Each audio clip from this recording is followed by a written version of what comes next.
of it, nor the solid ground beneath it, neither was the waters above it, nor anything on the wing, but the spot was desolate.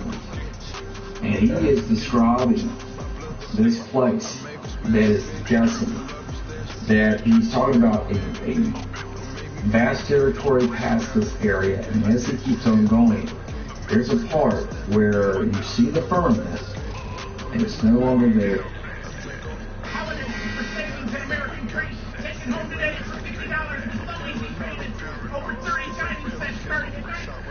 First seething but no longer silent. President Trump goes on a Twitter tirade in response to the 3-year prison sentence for his former fixer and attorney Michael Cohen. Trump has told associates Cohen is a liar. And on Twitter today, the president said he never directed Michael Cohen to break the law. CNN White House reporter Jeremy Diamond joining us on this story. And Jeremy, in addition to the Cohen sentencing, there's the deal that federal prosecutors struck with the parent company of the National Enquirer. What's the president's strategy here as more of his friends flip and cooperate with investigators? Well, Brianna, if the president's response to Michael Cohen flipping on him is any indication, then certainly that strategy is to attack and to deflect blame. In recent months, we've heard the president talk about Michael Cohen as weak. We've heard him call him a liar. And today we saw him deflecting blame, essentially saying that he never directed Michael Cohen to do anything illegal. But what, of course, is notable there is that the president isn't denying that he directed Michael Cohen to make these payments. Of course, he can't anymore. We have him on tape discussing these payments with Michael Cohen, and we also now have this nonprofit. It's the NFL on EA Sports as you get a look inside Gillette Stadium here in Foxborough. All the success in New England over the last few decades, and this crowd has never been more enthusiastic. A moment ago, the Pats emerged from their locker room. They are set as they'll square off with Dak Prescott and the Dallas Cowboys.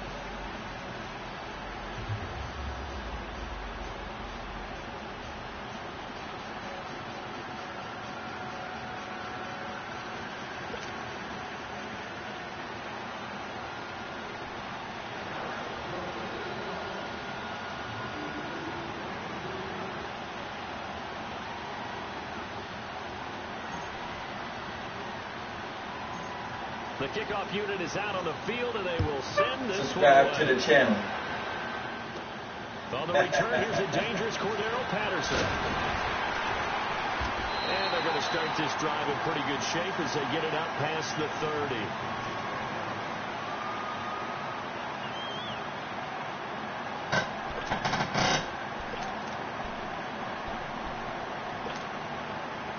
Line of scrimmage, the 31 now on 1st and 10.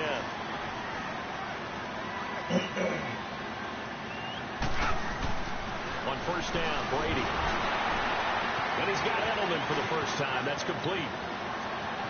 And he'll have it past midfield almost to the 40 before being taken down. A very solid gain of 27.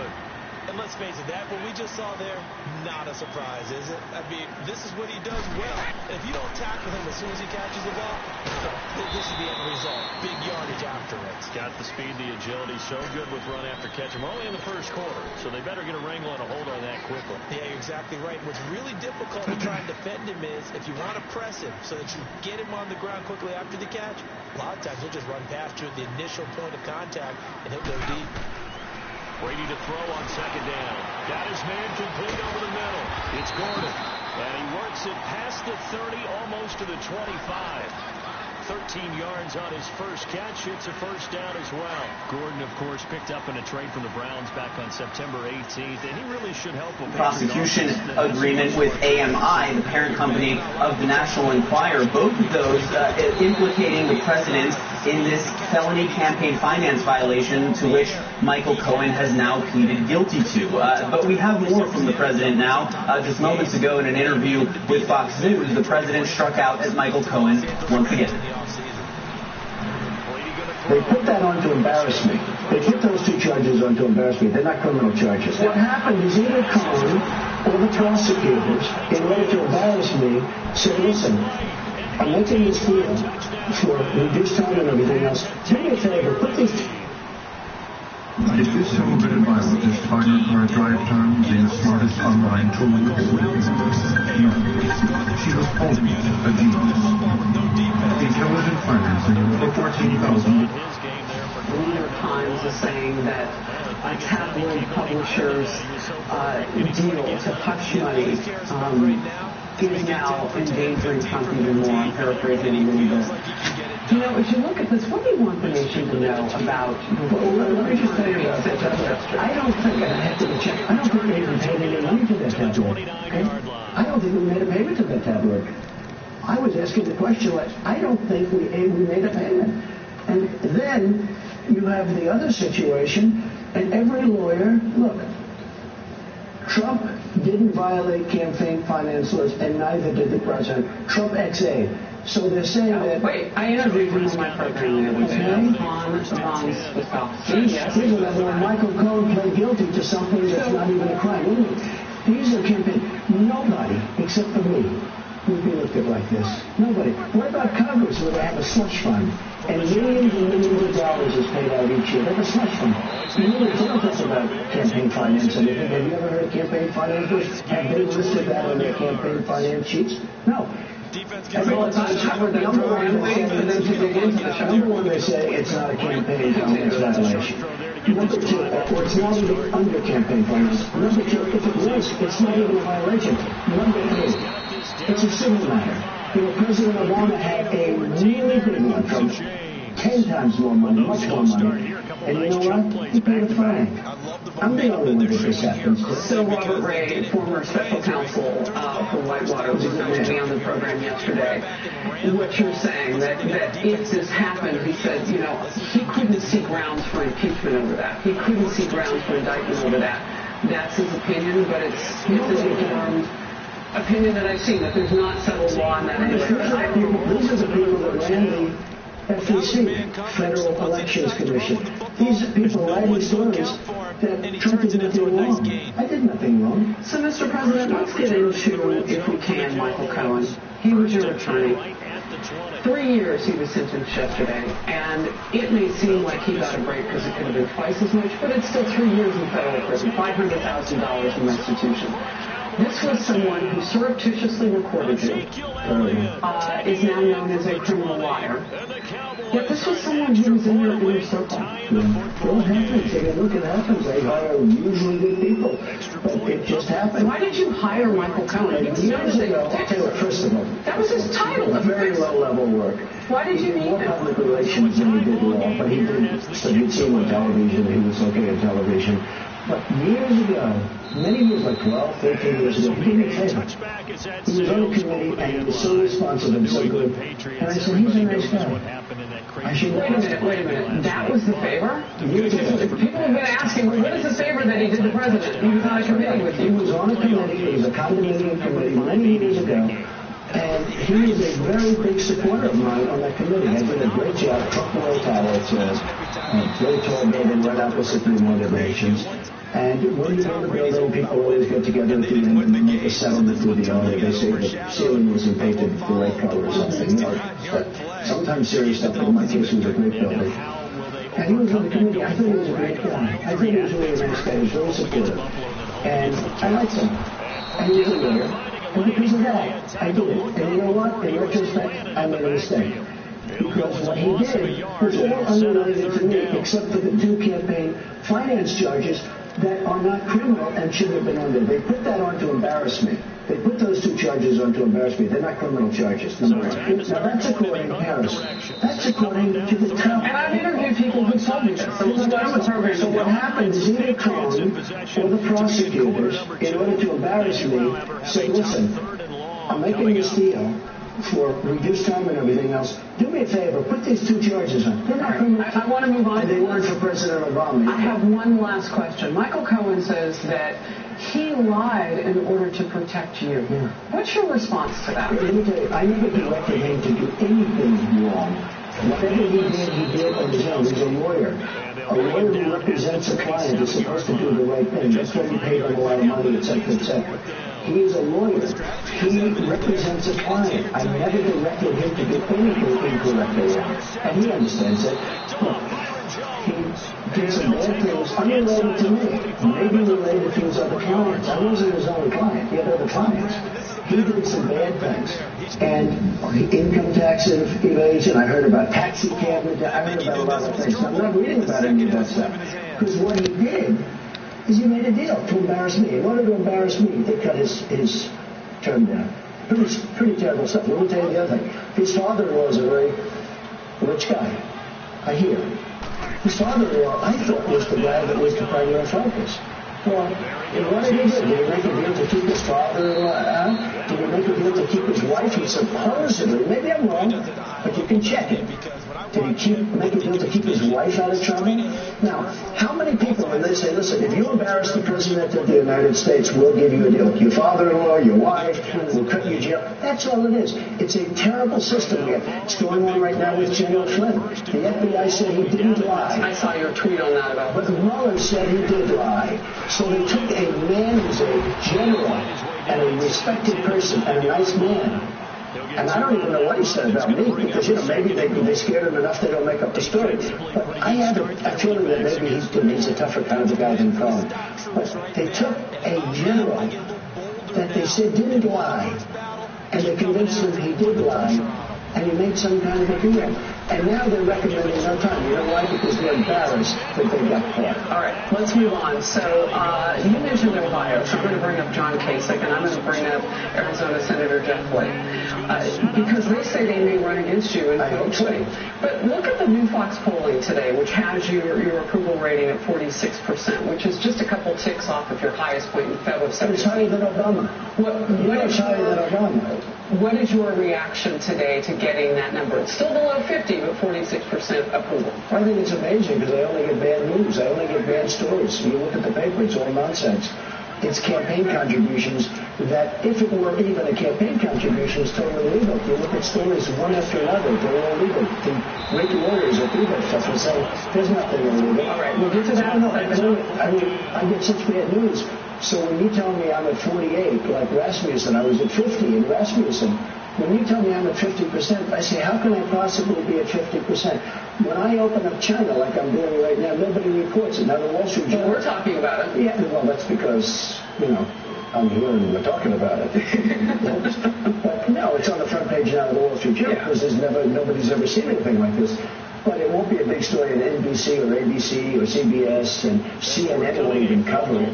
It's totally fake news. What do you say to these men who think they have a shot in 2020 and you're sitting at 46 and it really hasn't moved all that much? And let's be honest, there have been some bumpy trails along the way, and weathering that with this type of approval rating. What do you say to a case? I think I have the greatest base in the history of politics. I have people that I love and that love me, frankly. That includes a lot of women. I got a tremendous percentage of women last time. Remember, I wasn't women. I wasn't going to. I interviewed some of the women for Trump. Yes. I got women that are the greatest. And I have tremendous women support. But if you remember the last election, I was worried I wouldn't get one woman in the whole United States to run. And I got tremendous. I mean, Hillary wished she had my numbers, okay? Hillary got trounced with women. And I'll tell you something. The news and the polls are really fake. But I have the greatest base in history because the 46 and 48%. In fact, it was your poll. And frankly, Fox has always given me a bad poll. I don't know why that is, but they treated me fairer than most. But the polls have always been lousy. But there's positive news in this. Well, the economy is very positive. I just said it, Paul. The economy is very... Look, I've done a good job on the economy, but I've done a very good job in foreign relations. We're respected again as a nation.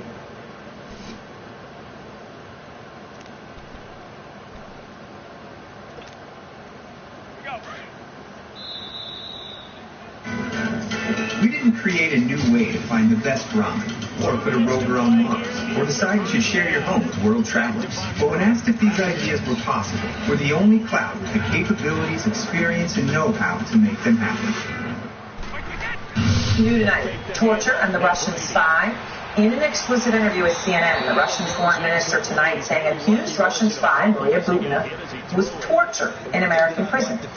This ahead of Butina's plea hearing tomorrow morning in Washington, where she's set to plead guilty to conspiring to act as an agent of the Kremlin. It's not about justice. It's not justice. It's just inquisition.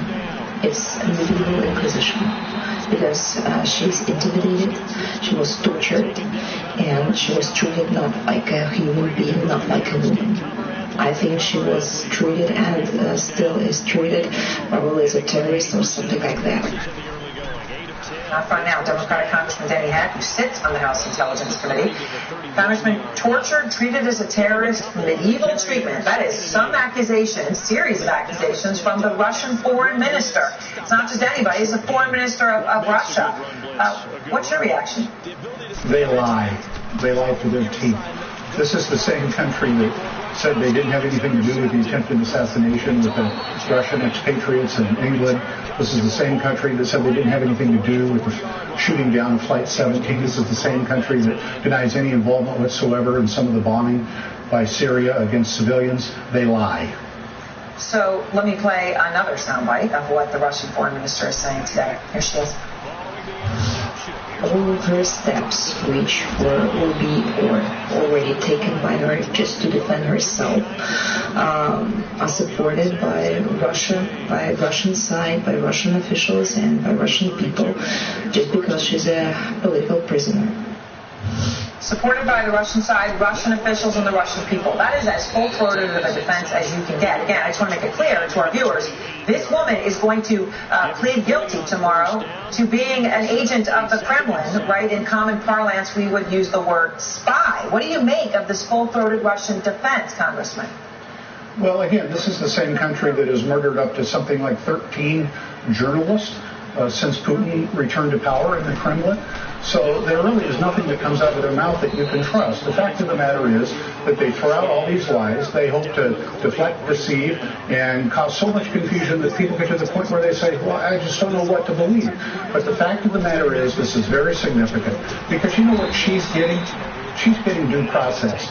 And if she were accused of this crime in Russia, she wouldn't be getting any due process. The fact of the matter is she had an attorney. She went through the process. She's now admitting her guilt.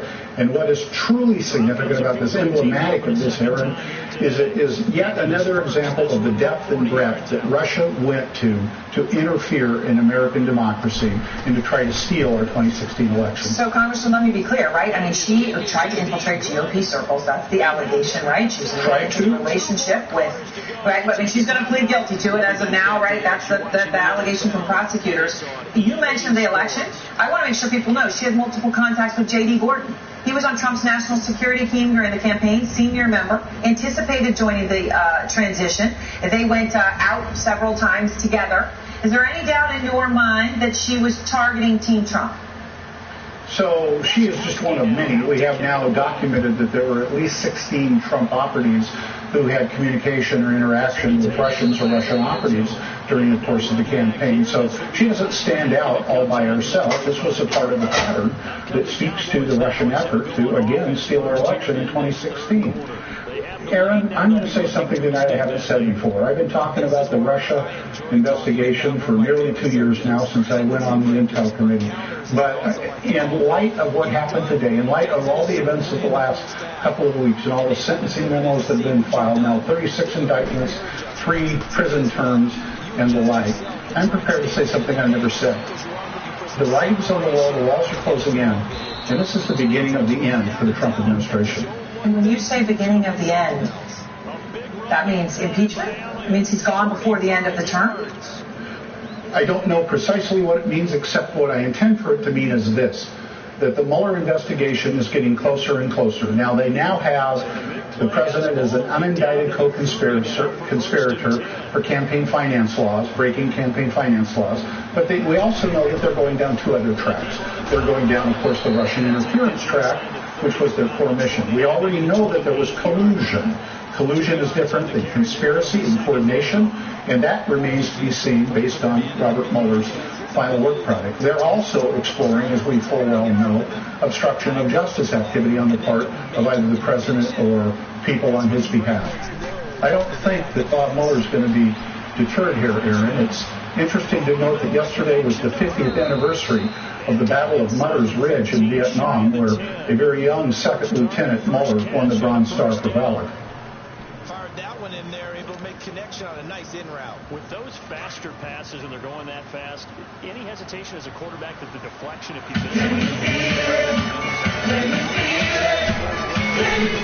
Amazon has everything you need for your holiday get-together. With low prices and free shipping on millions of items. For everything you need this holiday, visit Amazon. Let's take a step back, just for a minute. Look at the big picture. This is the big picture, okay, of what happened today. I know sometimes we feel like maybe we're inured to this, or we're sort of getting used to it, right? But this is stunning. This was not just a bad day for the president. Frankly, he's had plenty of those. He's had plenty of bad days. This is the day that we learned the president's former personal attorney, the man who kept his secrets for years, said that he would take a bullet for his boss, going to prison for 3 years. His crimes, they're felonies. They include paying for the silence of women who say they had affairs with him. And he says he did that at the direction of none other than Donald Trump. So, and it's not just how serious these crimes are. Cohen's sentence is the longest yet for anyone connected to the president or stemming from the Mueller investigation. So I just want you to listen to what he said in court. And he says, time and time again, I felt it was my duty to cover up his dirty deeds. One official telling CNN that behind closed doors, the president is silent. While in public, he's dodging questions from reporters, including our very own Caitlin Powell.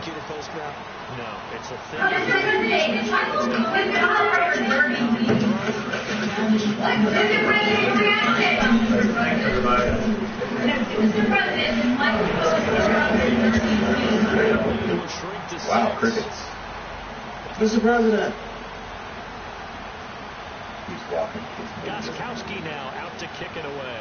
This is just not some so-called coffee boy, okay? This is not someone the president can claim only worked for him for a short time.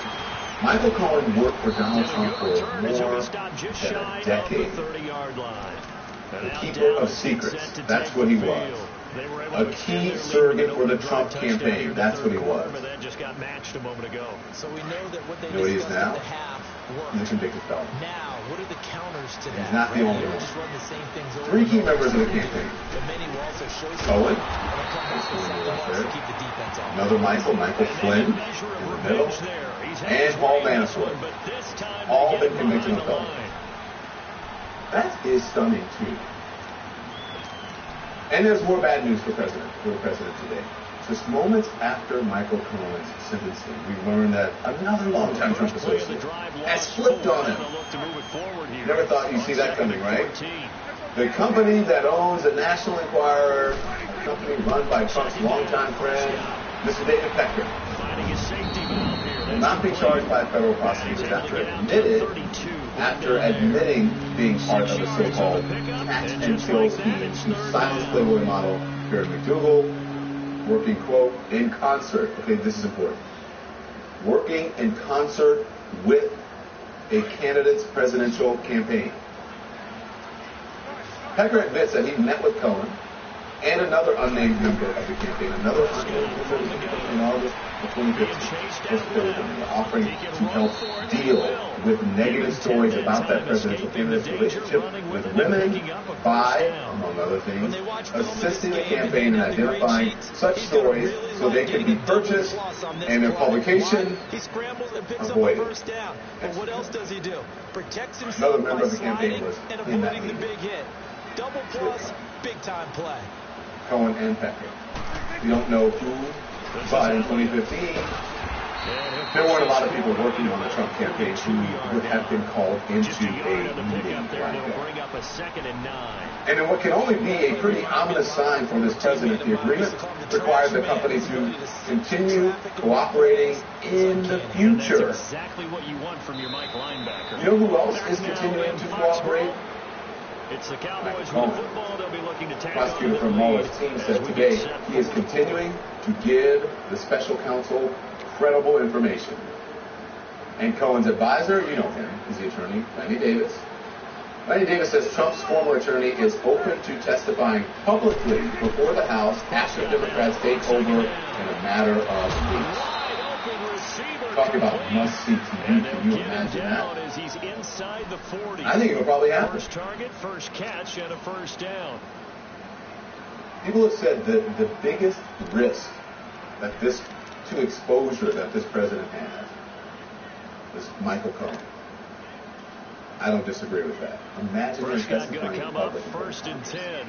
And he's a perfect 5 for 5 here to begin the game. He's got to answer all the questions, too. The presidential source says,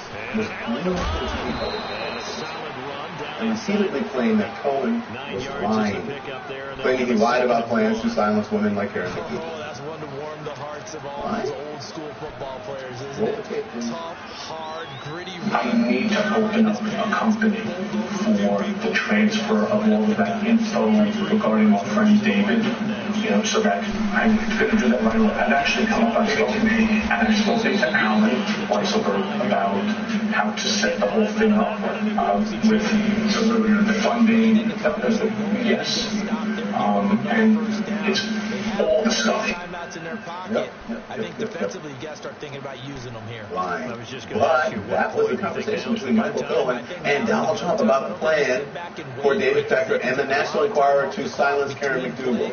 And run 3 to 4 and really put you in a stressful spot. So don't be distracted by the president's phony claims that the Mueller investigation is a witch hunt. No matter how many times he says that. At the 21.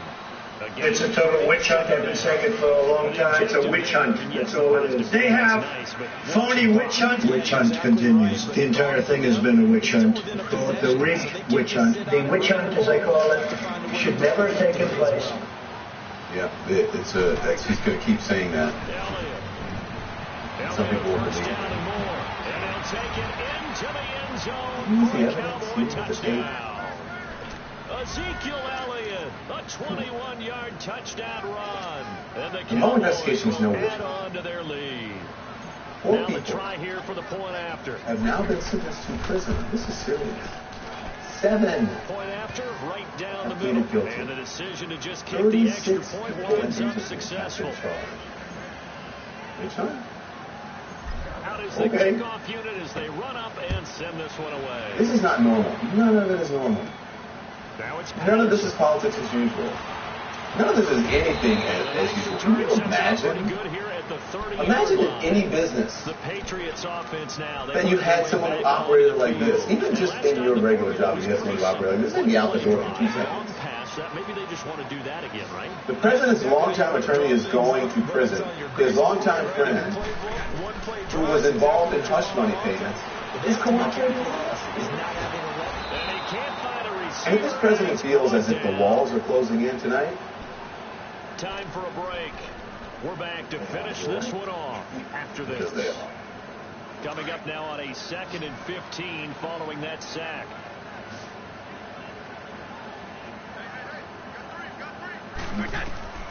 Now Brady. We looked online and we found Med Express and we saw that there was a location within a couple miles. We were just so thankful Med Express was there with what we needed. We are told the president is seething in calling Michael Cohen a liar. That is a common response from him about. It is important to remember that earlier this year, both Michael Cohen and President Trump denied that payments were ever made to Stormy Daniels or Karen McDougal. Obviously, those were blatant lies. So please follow along with me. You want to pay attention to this. It's important. I'm going to take you through the evolution of the lies. Lies, lies, and more lies. This is the evolution of the lies. It all started on January 12th, when the Wall Street Journal broke the story that Michael Cohen arranged to pay Stormy Daniels $130,000 before the election to keep quiet about her alleged affair with Trump. Okay? Cohen called the story outlandish allegations, and the White House dismissed the story. But 1 month later, Cohen admitted that he did pay Daniels. But he claimed it was his money and he wasn't reimbursed. This is what the White House said then. I've had conversations with the president about this. There was no knowledge of any payments from the president, and he's denied all of these allegations. These people lie so much. It is crazy. Have you ever? And in April, President Trump was asked directly about the payments to Stormy Daniels. Did you know about the 130?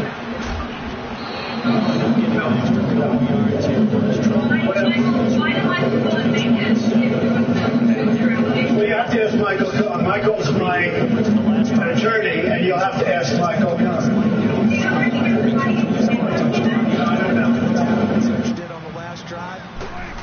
But then, 3 weeks later, Cohen's offices were raided by the FBI, and the story from the Trump team changed drastically.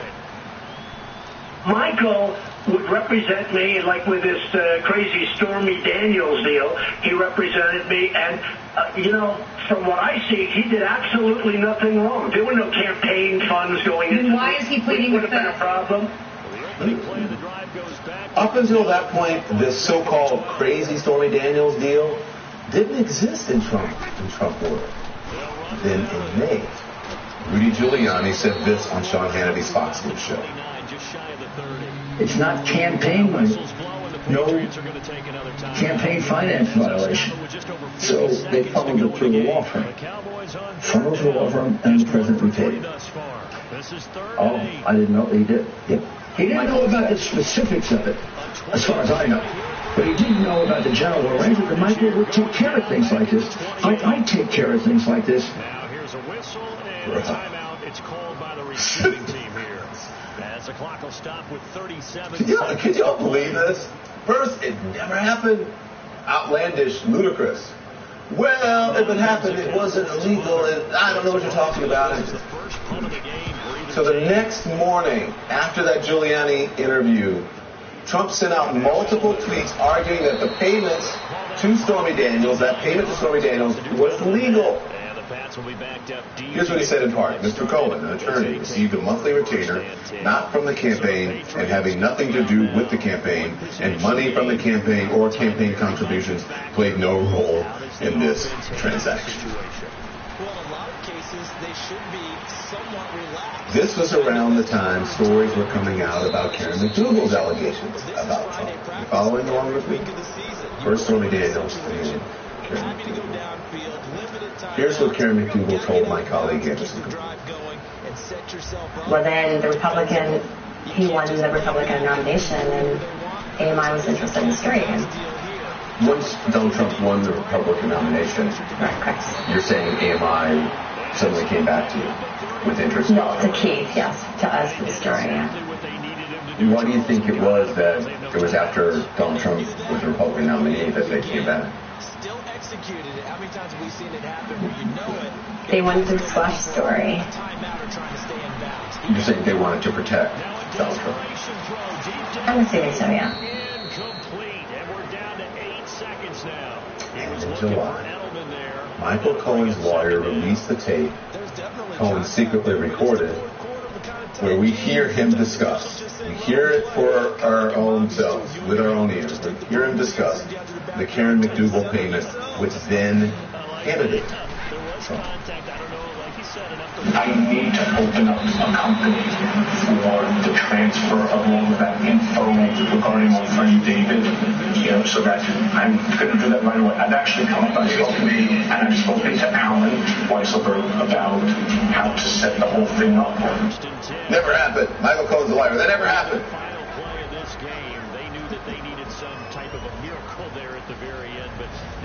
In the next few months, Trump called Cohen a liar, a flipper, weak, someone who made up stories, but had very little to do with him.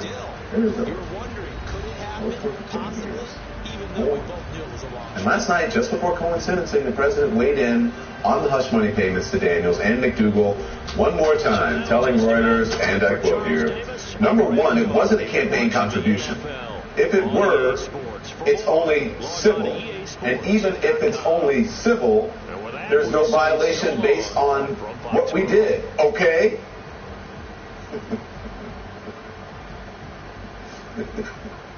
Okay?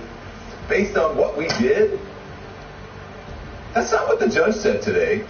The judge citing what he called a veritable smorgasbord of criminal conduct, including buying the silence of Stormy Daniels and Karen McDougal. And it's important to note, all of this happened in less than 1 year. And still, here we are every night. Imagine if you or I did that, or anybody. We know. I haven't had this much trauma in my life in the entire 50-some years that I've been on Earth. This all happened in less than 1 year.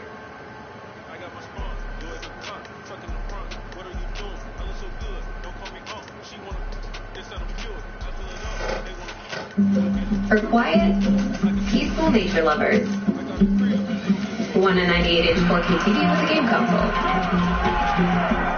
Incredible locations with first-class amenities.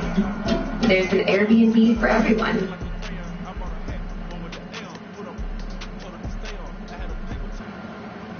Begin tonight with dirty deeds, the ones we know about from the president's former fixer, an attorney who today escaped what he calls the personal and mental incarceration of being loyal to Donald Trump, trading it for actual prison.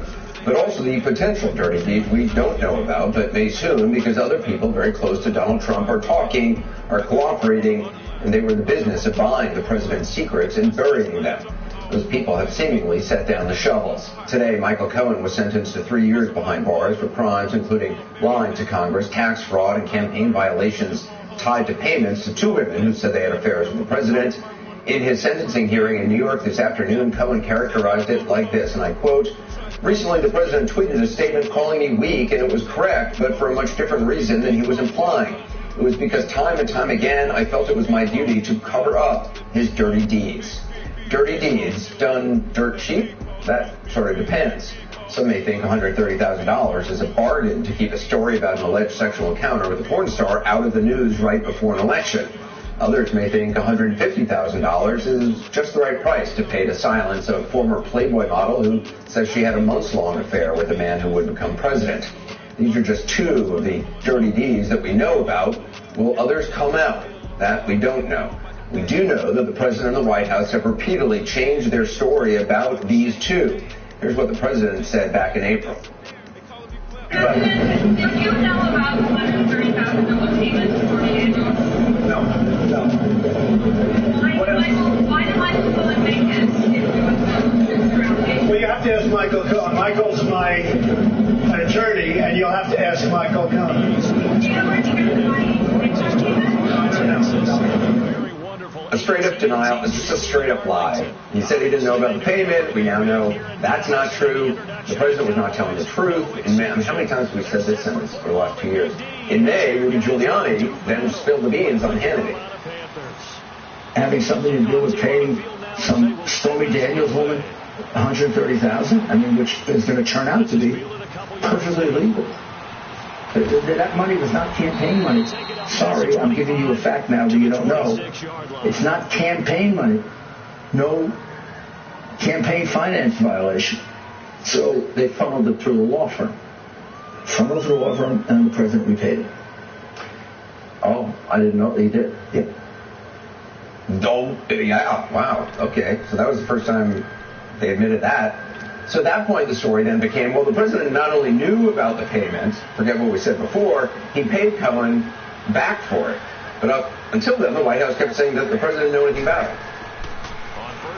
There was no knowledge of any payments from the president, and he's denied all of these allegations. Specifically, can I ask, did the president approve of the payment that was made in October of 2016 by his longtime lawyer and advisor, Michael Cohen? Look, the president has addressed these directly and made very well clear that none of these allegations are true. I've addressed this as far as I can go.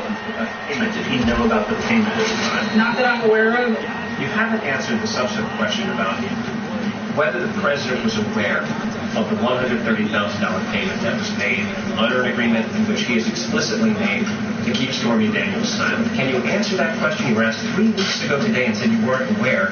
Are you aware now? Look, the president has denied the allegations.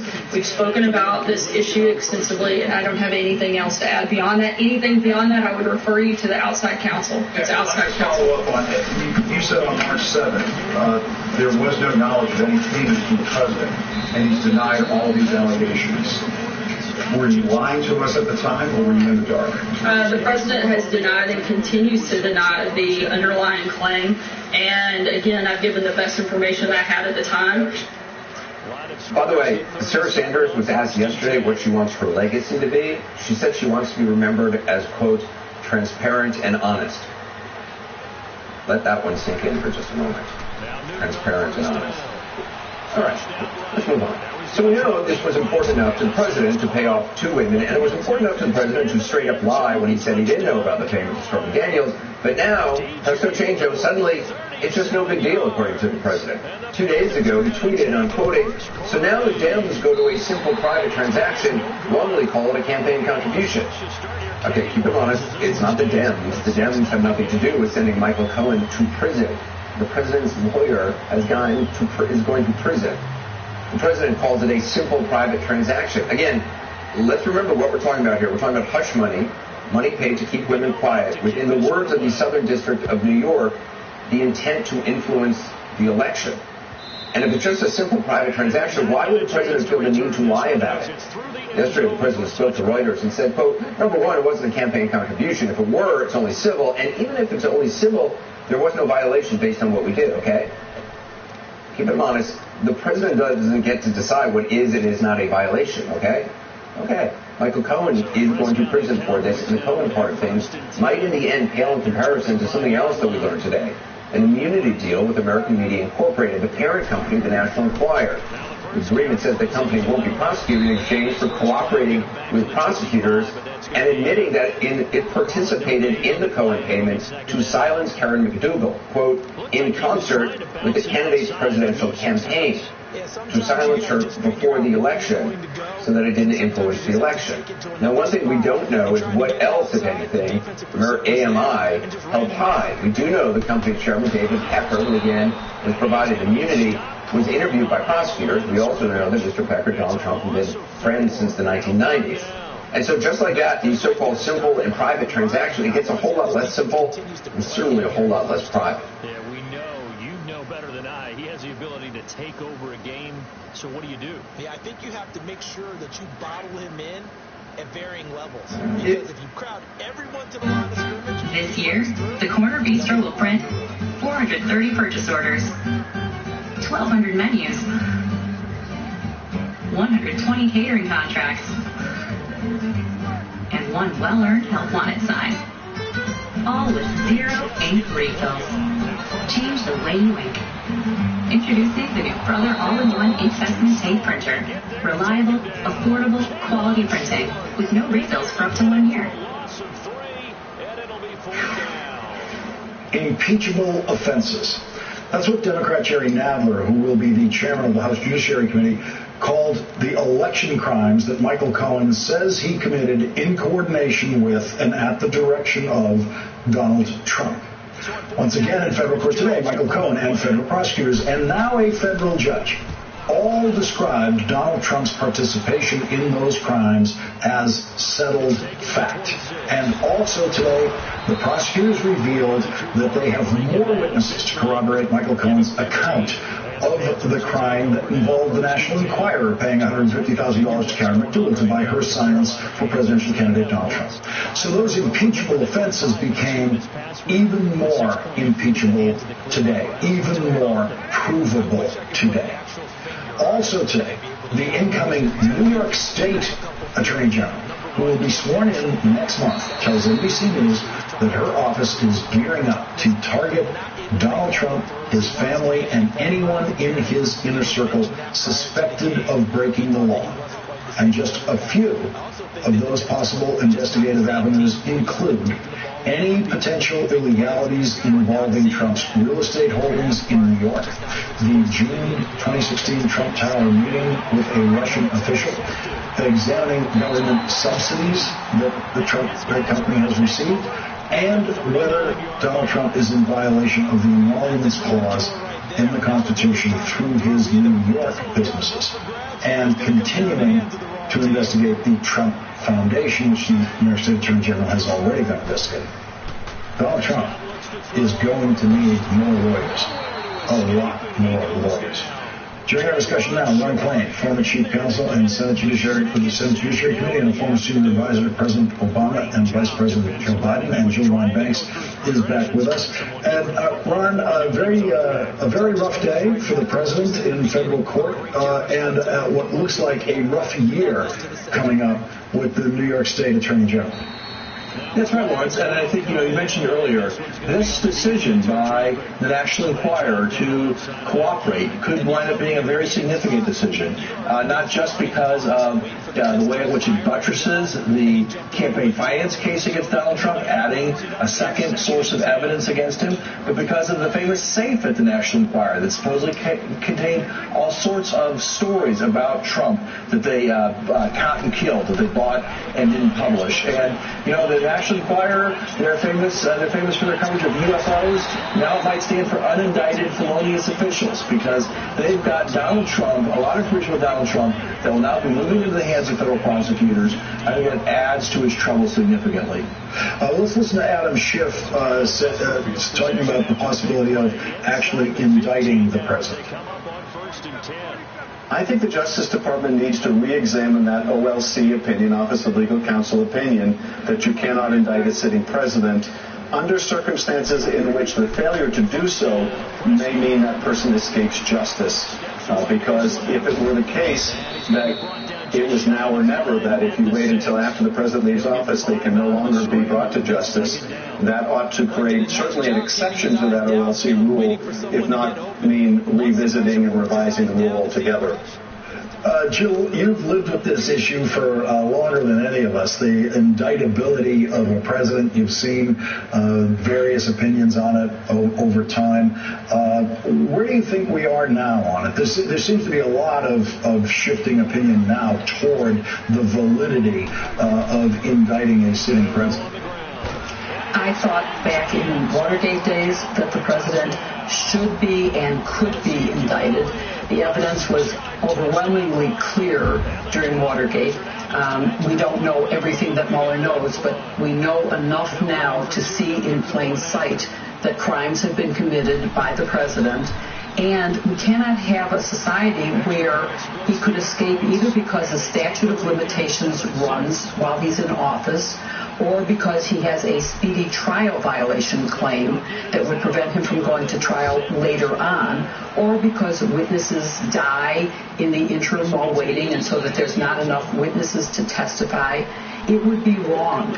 And so whether we go with the political method, which would be impeachment, in a Congress which has a Senate that will not consider impeachment, although, again, I think that once the evidence is clear, we would have said that about Watergate, except then you had a tape recording that made it so clear that even the Republicans could no longer support the president and told him he had to resign or he would be convicted in the Senate. So we may get to that point because the evidence is mounting. As you just noted, we have multiple sources saying that he interfered with the election. He did a campaign violation to win the election. That's something the American people should be upset about. And Ron, speaking of tapes, Michael Cohen is known to have taped phone calls and taped discussions with Donald Trump and others. There could be tapes of Donald Trump directing Michael Cohen and coordinating with Michael Cohen to commit these crimes. That could be something that the prosecutors have not yet revealed. There could also be tapes on the National Enquirer end of this. They have been known to take phone calls, and so the Trump tapes in these particular crimes could be the next stage. They could be, Lawrence. I mean, look, I think that You alluded to this earlier, that we've been focused the past couple days, understandably, about these campaign finance violations that Trump directed. But Robert Mueller's indicated that Michael Cohen assisted him on the core of the investigation. That brings us back to Russia and to the possible relationship between Trump and Russia during the campaign. And I think the blockbuster news that came out last week that Donald Trump was working on this Trump Tower Moscow project all the way through the heart of the presidential campaign. He lied about that. Michael Cohen lied about that in testimony before Congress. Trump himself lied about that publicly. That is still in many ways the main event here. And if there's tapes of Trump and Cohen discussing that, if those tapes we haven't heard about yet around that, that really would be blockbuster information here. Ron Clay and Jill Linebanks, thank you both for joining us. Really appreciate it. Thanks for checking out our YouTube channel. Subscribe by clicking on the button below for more from The Last Word and the rest of MSNBC. Picked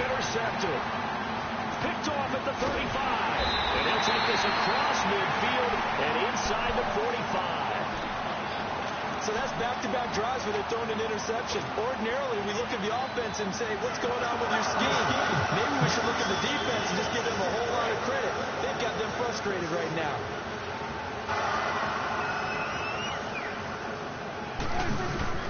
Prescott on first down. A dump off to Elliott. Powerful running. And he's going to get this one down to the edge of the red zone. That one goes for 24 yards. Right after the turnover, they come out throwing. And that means it's a sudden change situation. We used to practice it on defense. Sudden change, get out there, stop the offense. But you typically run out there a little bit unsettled. I think that's why he came right out throwing the football, hoping to catch him off balance. And he did.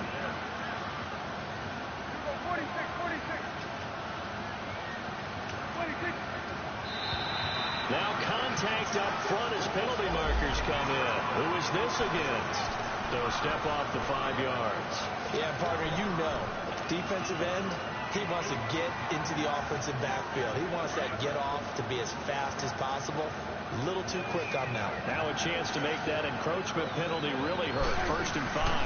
After the penalty, it's Elliott. And he is met at the line of scrimmage, and he goes down right there. No gain there on 1st and 5, and it leaves him with a more standard 2nd down.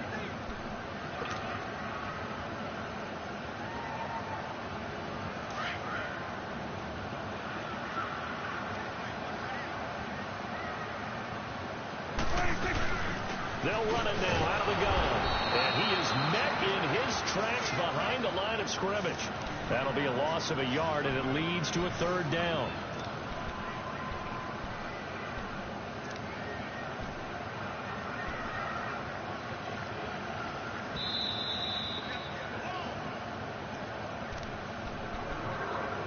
Two minutes to go here in the first half.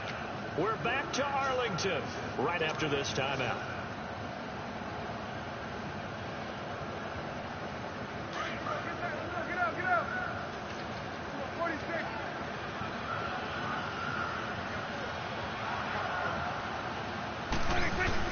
On 3rd down, it's Prescott. Over the middle, Cooper with it. And all the way down inside the 5 to the 4. They're able to convert on 3rd down, and that sets up a 1st and goal. Did you see that route the way that I did? I thought he was trying to get deep. Yeah, that wasn't the first option. No, not at all. It came off of that guy, the deep guy. It came underneath on the drag, completed it very well.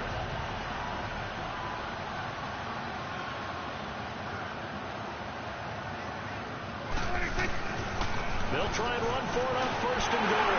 And he'll get in. Touchdown, Cowboys. Ezekiel Elliott with his 2nd touchdown here in this first half. And the Cowboys will extend their lead. Extra point forthcoming.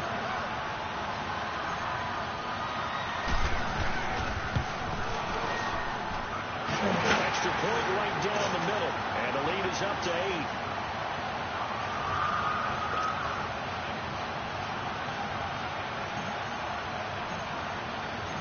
Set now to kick this one away, and off it goes.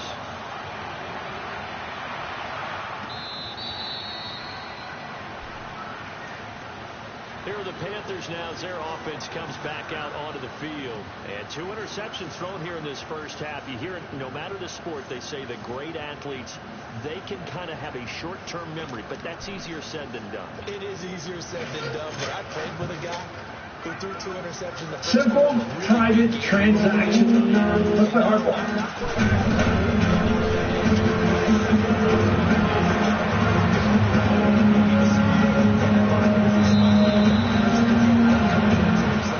I'm Chris Matthews up in New York. Donald Trump smells trouble. It shows in his anger, and he's plenty angry right now, attacking everyone bringing evidence against him.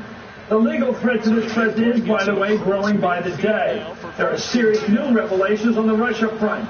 Over a dozen Trump associates have been caught in interactions with Russians. Prosecutors in the Michael Cohen case have meanwhile implicated the president in a scheme to break campaign finance laws. Court documents revealed that by helping the president buy the silence of Stormy Daniels and Karen McDougal, Cohen acted in coordination with and at the direction of individual one, a.k.a. Donald Trump. And now Trump appears to be leading his own legal defense via Twitter. In a series of tweets containing, for those who care, a spelling mistake, the president earlier today tried quoting something he heard on Fox. Quote, Democrats can't find a smoking gun tying the Trump campaign to Russia after James Comey's testimony. No smoking gun. No collusion. He went on to defend the illegal payoffs to silence 2 women as, I love this, as legitimate transactions, saying, so now the Dems go to a simple private transaction. That's what he calls his payoffs to quiet the women. Call it a campaign contribution, which it was not. It was done correctly by a lawyer, and it would not even be a fine. Lawyer's liability if he did make a mistake, not me. Cohen just trying to get his sentence reduced. Witch hunt. Well, that's how Trump talks, especially in tweets. Well, with multiple investigations into the president and his associates, the Washington Post writes today, Trump is stepping into a political hailstorm. Quote, rather than building a war room to manage the intersecting crises as past administrations have done, the Trump White House is understaffed, stuck in a bunker mentality, and largely resigned to a plan to win. According to this report, the White House has calculated that most GOP base voters will believe whatever the president tells them to believe. That's probably right. Joining me right now is Emily Jane Fox, senior reporter with Vanity Fair. U.S. Congressman Hakeem Jeffries of New York, he sits on the House Judiciary Committee. Thank you, Congressman. Phil Rucker is a co-author of that report in the Washington Post I've been reading from. And Paul Butler is a former federal prosecutor.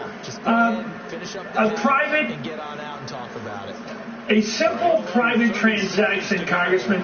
I want to talk to you about that because he's talking about payoffs to 2 women in the midst of a campaign that his own lawyer says were basically a campaign expense to keep these 2 people quiet by catching and killing their stories, upwards of about $250,000. A lot of money, maybe up to $500,000.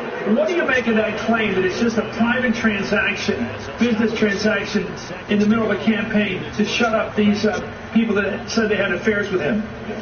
Well, that's another silly, nonsensical statement by the President of the United States of America. What's important to note here is that these court filings were put forth by the Southern District of New York, not the special counsel.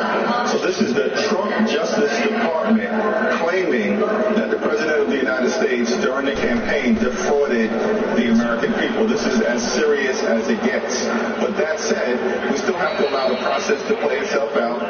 Let the Southern District of New York complete its investigation. Let the special counsel Bob Mueller complete his investigation. Let them report to the Department of Justice, the American people, and then we can decide how best to proceed. And in the interim, we're just going to continue to focus on our For the People agenda, lowering health care costs, increasing pay, cleaning up the mess and corruption in Washington, D.C. You know, let's go to Phil Rucker of the Post. You cover the White House. You're the White House chief.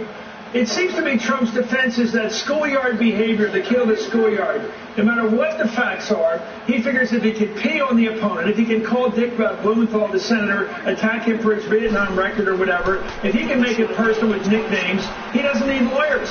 That seems to be his approach now. Yeah, I think that's right, Chris. He has his undying faith in his own ability to drive that message. The problem is when Mueller comes out with a report, there are going to be facts in that report. There's going to be a narrative that's meticulously detailed based on 2 years of an investigation, and Trump may end up needing more than just his instincts and messaging abilities to beat back against those facts. And that's why so many of his allies, especially on Capitol Hill, are concerned with the lack of preparation inside the White House for what's to come.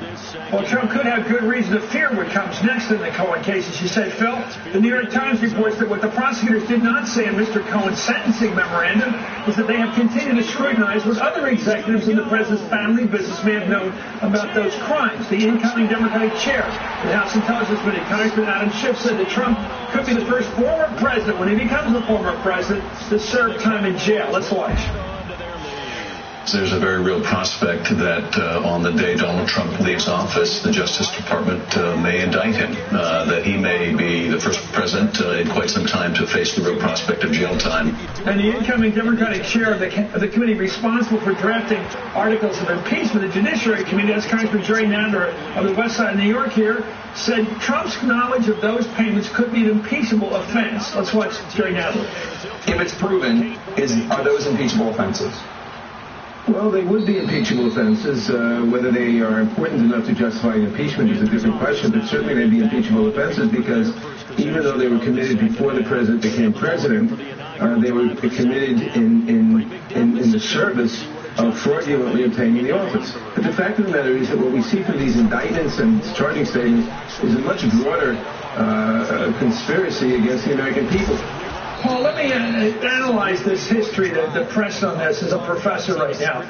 Is it provable, is it now precedent, that if you spend money in a PR capacity to cover up a sexual affair, is that a campaign expense? Is that established law now? Because I wonder about that. Your thoughts? Yeah, so I think a judge would find that if a candidate pays hush money to his mistresses to try to get elected president, that counts as a campaign donation. That's a thing of value, and therefore it must be reported. There's a limit. Under the federal campaign law, the maximum contribution from an individual is $2,700. According to the Mueller sentencing memorandum, Michael Cohen got $420,000 for covering up the payments to the mistresses. But under Montes Valeo, doesn't the president or any candidate have a right to spend any amount on their own behalf, though? I don't like the law, but isn't that the law?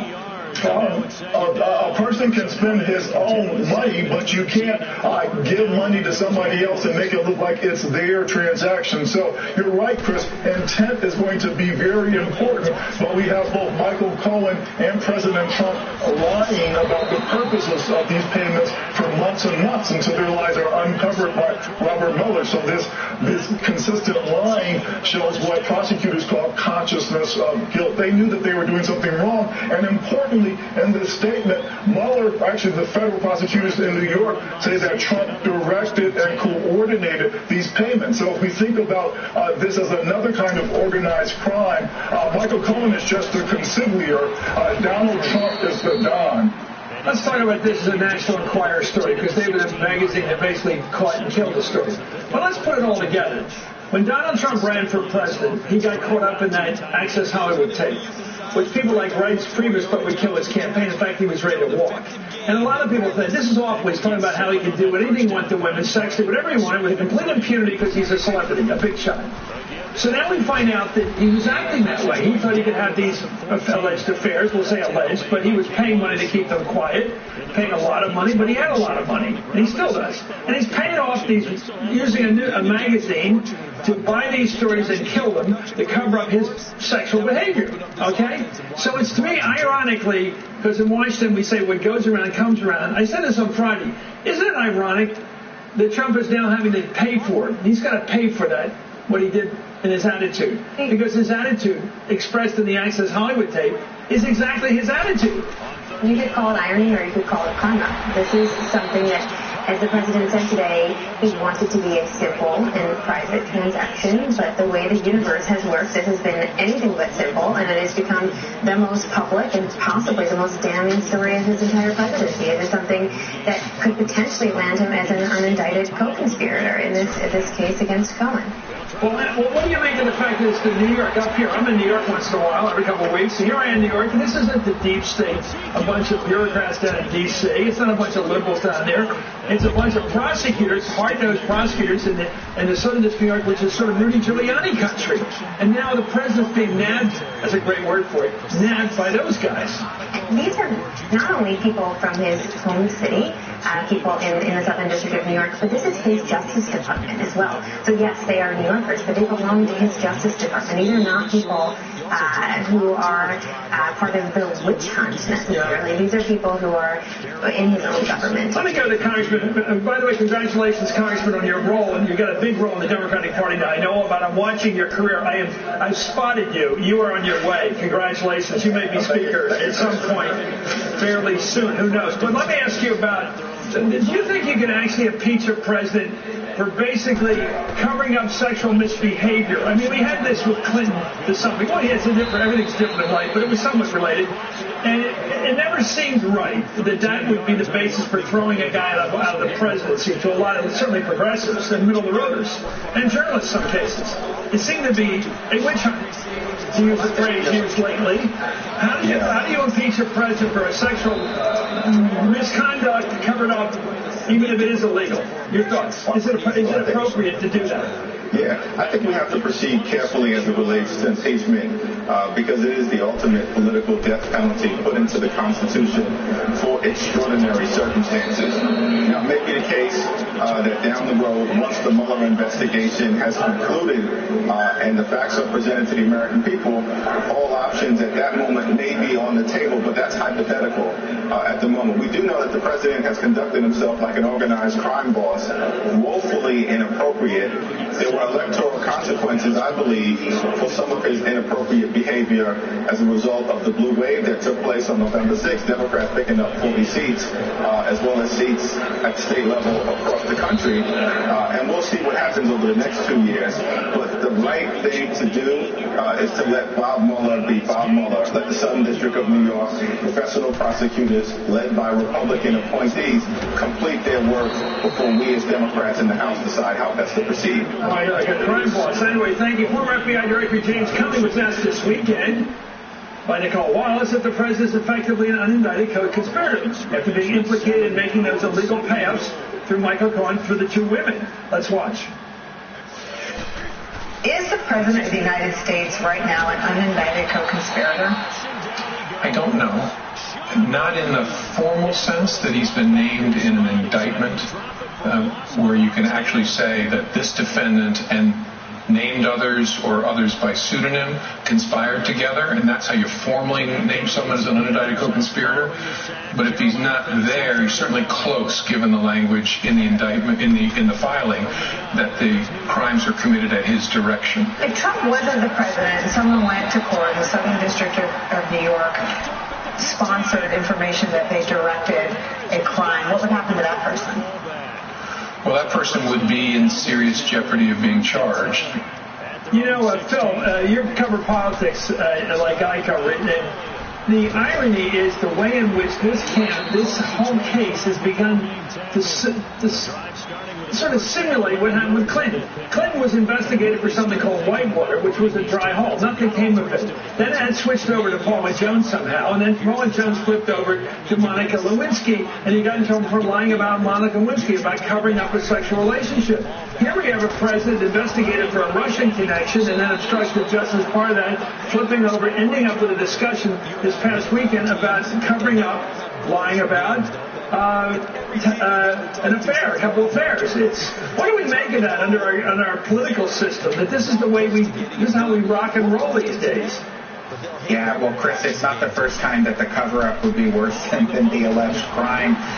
But the president is in a heap of trouble here, and he tweeted on Friday, he tried to claim, look, these court filings, there were 3 of them in the span of a couple of hours Friday night, that they totally clear him as the president. And that is just not true. I mean, the president is now implicated in a federal felony related to the Southern District of New York case in New York. Translate when he says, It clears me. What does that mean to anybody else on the planet when he says something? When he has all this damaging evidence about him paying off these women through a circuitry through the National Enquirer ownership and all caught on paper, and it's nailed. And he says that clears me. What kind of a translation would you give that? What is Trump saying to anybody who's listening? It clears well. Is he just trying to 40% who will believe anything he says? Exactly. He's trying to create an alternate reality. He's been doing this for some time with regard to the investigation, and it's his strategy to continue to do that, and he feels like he can use his megaphone, his Twitter handle, to communicate directly to his supporters, to tell them what to believe, and they're banking on, he is, and his advisors are banking on those tens of millions of Americans out there to believe him. So when he says he's totally clear, they will think he's totally clear. I guess it's like the Germans believe that that name who we never can quote or never mention said that Poland invaded Germany. That's why World War II started. Poland invaded Germany. Remember? He was able to get away with that baby. Anyway, thank you, Emily Jane Fox. Great reporting as always. U.S. Congressman Hakeem Jeffries, we're watching your greatness, sir. I think you're on the way up. You're a leader. That's great. The Democrats need leader. Phil Rucker, I mean it. And Paul Butler, as always. Hey there, I'm Chris Hayes from MSNBC. Thanks for watching MSNBC on YouTube. If you want to keep up to date with the videos we're putting out, you can click subscribe just below me, or click over on this list to see lots of other great videos. It's out of the back of the end zone for a touchback. Here's the Dallas offense now, heading back out onto the field. And a fumble last time. Ball security. Talk about it all the time in the National Introducing Spectrum Mobile, built on America's largest, most reliable LTE network, and designed to save you money. With the best network, the best devices, and the best value. Spectrum Mobile. Click to learn more. When he was sworn in as president in 1969, Richard Nixon found a Republican lawyer from South Carolina to run the Internal Revenue Service. His name was Randolph Thrower. Great name. He'd been I said South Carolina. He was from Georgia, actually. That was a screw up on my part. He had not been a part of the Nixon campaign. He had not been a particularly politically active Republican background. He was well-liked. He was supported and recommended by his home state senators, maybe. For whatever reason, he ended up getting the job. He met Nixon for the first time when Nixon named him to the job to run the IRS. And that was probably Mr. Thrower's first mistake. It's not clear now that he knew what he was getting himself into when he took that job. It's pretty clear that he didn't know exactly what kind of president he would be working for when he took that job and what that president expected of the person he would have running the IRS. That much became clear when we got to Mr. Thrower's second mistake. After a couple of years on the job running the IRS for Richard Nixon, Randolph Thrower decided that he needed to talk to the president. He made contact with the White House. Again, he did not have a previous relationship with Nixon. He didn't come up through the Nixon campaign and all that stuff. He'd only met Nixon when Nixon appointed him to run the IRS. But Thrower asked for a personal meeting with the president. Contacted the White House and said he needed to talk to him. Quote, in January 1971, Mr. Thrower requested a meeting with the president, hoping to warn President Nixon personally about pressure that White House staff members had been placing on the IRS. Pressure on the IRS to audit the tax returns of certain individuals. Beginning with anti-war leaders and civil rights figures, the list had grown to include journalists and even members of Congress. As IRS Commissioner, Randolph Thrower says he had been directed by White House staff to audit every single Democratic senator who was up for re-election in 1970. Now, Commissioner Thrower was quite certain that President Nixon was unaware of this pressure. He was certain if he could just let the president know face to face that this bad thing was happening, he was certain President Nixon would be as horrified as he was. President Nixon would agree about the dangers of any suggestion of the introduction of political influence into the workings of the IRS. Commissioner Thrower was very wrong about that. Richard Nixon was not just as horrified as he was about this pressure that was being brought to bear on the IRS. So Randolph Thrower calls up to the White House, explains that he needs a personal meeting with the president, explains why he needed that meeting. Quote, Mr. Thrower received 2 responses to that request. The first was a memo from the president's appointments secretary saying a meeting with the president would not be possible.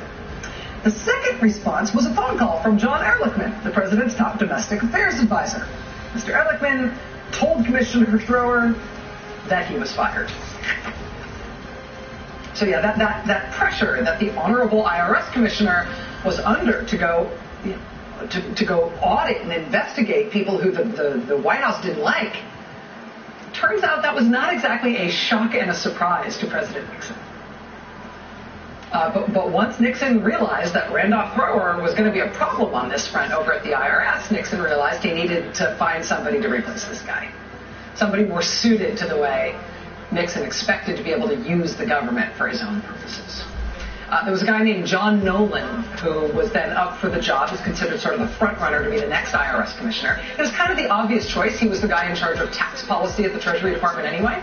So the Treasury Secretary at the time, John Connolly, supported this guy Nolan getting the IRS job. But President Nixon really, really knew what he wanted to use the IRS for. And he was willing to be very explicit about what he was looking for from the person he wanted to put in that job. And his staff, therefore, told him, yeah, we know that Nolan's the front runner for the job. We know he's been recommended by the Treasury Secretary and everything. He's probably not the right guy for this job. He's probably not going to want it. He's probably not going to do what you want over there if you put him in this job. And we know that conversation happened in the White House between President Nixon and his top aides because, of course, it happened on tape. So here's the tape. Fair warning, there's a little bit of Nixon swearing. I'm pretty sure he is a ruthless son of a bitch, that he will do what he's told, that every income tax return on CIC, that he go after our enemies and not go after our friends. Not as simple as that. If he doesn't get the job, we've got to have somebody look after changing this list. That is the basis of which I inquired about Nolan. And I am assured that Nolan will not play that game. I'm assured this guy Nolan will not play that game. Don't hire Nolan if that's what you want, sir. Right? Amazing tape. Nixon says he wants someone who will do what he's told. Every income tax return I want to see, I see. He will go after our enemies and not go after our friends. That's what he wants. And his staffers tell him, okay, sir, then don't pick this guy Nolan. He's probably not going to do that for you. So they don't pick Nolan. Turns down the recommendation from his Treasury Secretary. No, we're not picking your guy. We need to find a different guy. They find a different guy. They find a Justice Department guy who's recommended to Nixon by his Attorney General at the time, John Mitchell, who had also been Nixon's campaign manager. Mitchell picks this guy. Nixon thinks, okay, for sure, this guy will get it. This guy will know what I want to do with the IRS. So this guy, Johnny Walters, gets plucked from the Justice Department, and he gets installed as the head of the IRS. And then, of course, President Nixon expects to be able to start firing the IRS at his political enemies like a weapon that he alone controls. So, September 11th, 1972, White House counsel John Dean calls up Walters, calls up the IRS commissioner, this guy handpicked to be Nixon's son of a at the IRS. He calls up Commissioner Johnny Walters, summons him to the White House for a meeting in the White House counsel's office. IRS Commissioner Walters comes up to the White House, comes to meet with John Dean. At that meeting, John Dean hands the IRS commissioner an envelope. In that envelope is a list of people, hundreds of people, who the president wants investigated and pursued and audited by the IRS for political reasons. This is 2 months before Nixon's re-election race against George McGovern, and John Dean, his White House counsel, hands the IRS commissioner a list of George McGovern's staffers on his presidential campaign and George McGovern's top donors, and he says to the IRS commissioner, okay, go get it. And the IRS commissioner, this guy Johnny Walters, despite the fact that he was picked for this job supposedly on a recommendation of a guy who knew he'd do it, Walters is not down with this. He says he was shocked by this request from John Dean. He walked out of that meeting with John Dean holding this envelope containing this enemies list, this list that Nixon was ordering him to investigate. You're the head of the IRS. Investigate this list of people. Audit this list of people, my political enemies. He walks out of the White House with that list and an envelope. And what did Johnny Walters do with that list? Took it back to the IRS in that sealed envelope, and he locked it up in a safe in his office. He did not act on it at all. He did not follow Nixon's orders. And that list just sat there in that safe in the commissioner's office at the IRS. And then 8 months later, so the following year, Watergate starts to break open. And John Dean, the White House counsel, the guy giving him the enemies list, John Dean turned against Nixon and started to testify. And it was John Dean, in his congressional testimony, who ended up telling the world that, yeah, there was an enemies list. And he told them what that list was for. And when he said it in that hearing room, you could hear the gasps in the room. Whether it be an FBI investigation of an individual or an IRS audit, you consider that to be legal and proper activities by those security agents? As I say, I don't know of the IEC itself preparing political material. I do, of course, know, and as I have submitted in documents, other agencies were involved in seeking politically embarrassing information on individuals who were thought to be enemies of the White House. I might also add that in my possession is a rather, very much down the lines of what you're talking about, is a memorandum that was requested by me to prepare a means to attack the enemies of the White House. Boss, my cold is bad. Come back when you're better. I am back. New BC Cough and Cold, the only cold relief in a powerful, fast-acting powder. So fast, it's shocking. BC Cough and Cold, the speed of powder. And he stopped immediately there. Impeachable offenses. That's what Democrat Jerry Nadler, who will be the chairman of the House Judiciary Committee, called the election crimes that Michael Cohen says he committed in coordination with and at the direction of Donald Trump. Once again, in federal court today, Michael Cohen and federal prosecutors and very much. Joining us now, Senator Bob Menendez. He's the ranking Democrat of the Foreign Relations Committee. Senator, thanks so much for joining us. So as you know, these federal prosecutors, they say the president directed Michael Cohen to commit 2 of the crimes for which he's going to jail. What does that mean for the president? Well, look, we know that the president's confidants have lied, and obviously now lied for him.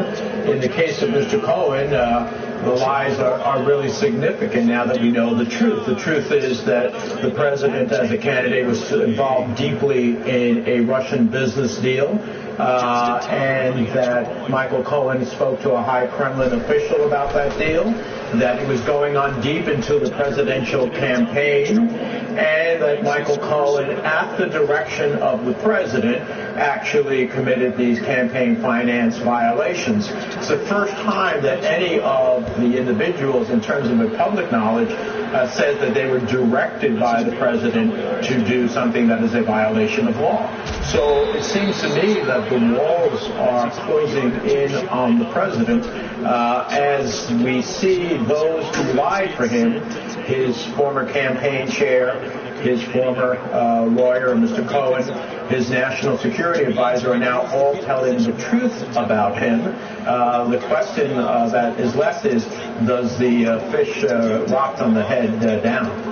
You know, the prosecutors say that AMI, the parent company, the National Enquirer, made that hush money payment. And in their words, federal prosecutors, in cooperation, consultation, and concert with, and at the request and suggestions of 1 or more members or agents of the Trump presidential campaign in order to influence the outcome of the 2016 presidential election. How concerning is that? Well, I think it should be very concerning for the president.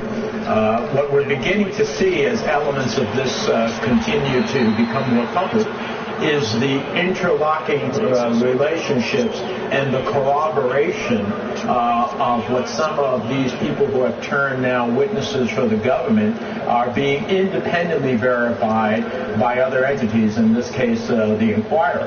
And so that interlocking begins to show you the web of actions that took place by those who are clearly associated with the president, whether through the campaign or post that. And it goes to prove that the remarks or the comments of these individuals, the testimony, I should say, that they're giving to the special counsel and the prosecutor are being buttressed by other information. And I think that's a rather critical element the president should be concerned about.